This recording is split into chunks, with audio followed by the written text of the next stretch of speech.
Chers amis de la presse, bonjour. Bienvenue une fois encore à vous tous dans cet espace de l'écho de la presse béninoise. Les journaux de ce 18 décembre s'intéressent beaucoup plus aux décisions du Conseil des ministres et à la marche vers les élections de 2026.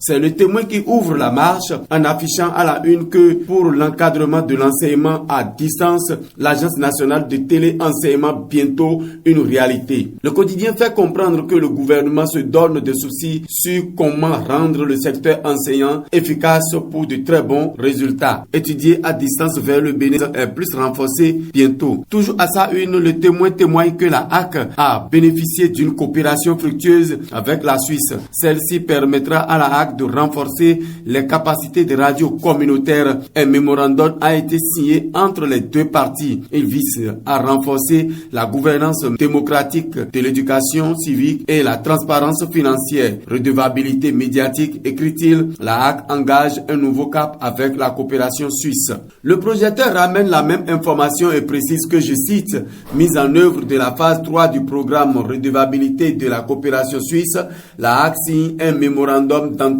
avec GFA Consulting Group GmbH. Le journal affiche par ailleurs à sa manchette avec photo du chef de l'État que la première autorité du Bénin sera en face des Béninois ce jour 18 janvier 2025. Talon face à la presse ce jour, de nouveaux déballages en vue sur la tentative de putsch déjouée, écrit-il, et estime que l'événement malheureux du 7 décembre sera certainement le chou gras de cette rencontre du président. La boussole écrit à sa manchette Constitution béninoise, Talon promulgue la loi instituant le Sénat et le septennat. L'annonce de cette validation a été faite au Conseil des ministres. C'est donc fait depuis hier 17 décembre 2025. Le journal a par ailleurs, comme les autres, titré que Talon sera en face de la presse ce jour 18 décembre 2025. Lui aussi attend de l'autorité d'autres détails sur les faits du 7 décembre 2025. Mais ajoute que ça fait mal au sein du parti de Azanaï que ce dernier soit toujours privé de sa liberté pour que Dame Rumeur distille un peu partout sa libération. L'affaire Candide Azanaï, son parti dément les rumeurs de sa libération. Fin de citation. Le défi nous invite à la retenue en 2026.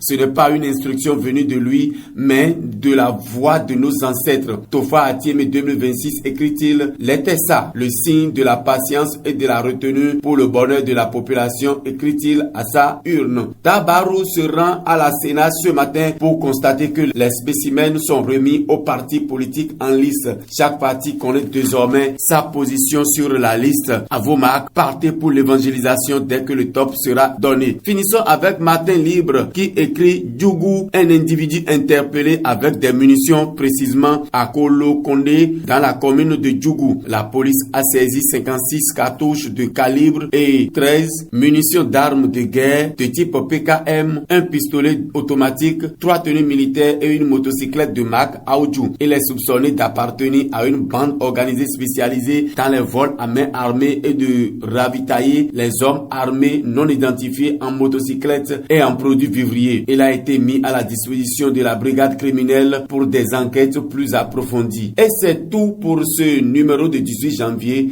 Restez connectés car le meilleur reste à venir.